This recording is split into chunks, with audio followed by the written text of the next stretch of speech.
Mirsa, menjelang Ramadan, Wakil Menteri Dikdasmen menyebut selama Ramadan sistem pembelajaran siswa akan tetap seperti biasanya, namun pelajaran agama akan difokuskan selama bulan Ramadan.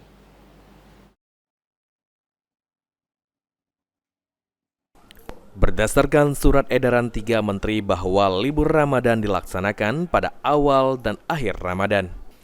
Hal itu diungkap oleh Wakil Menteri Pendidikan Dasar dan Menengah, Fajar Riza Ul-Haq. Pembelajaran di bulan Ramadan itu tetap seperti biasanya, namun difokuskan untuk melaksanakan kegiatan yang bermanfaat untuk meningkatkan iman serta takwa.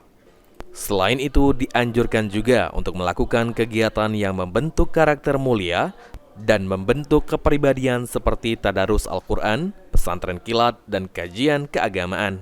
Agama, selain guru agama semua mereka dapat, kecuali guru agama. Kalau yang tingkat SD, SMP, atau TK, SD, SMP, SMA, mereka ada yang sudah dapat Desember 2024. Ilham Wahyudi, PAL TV.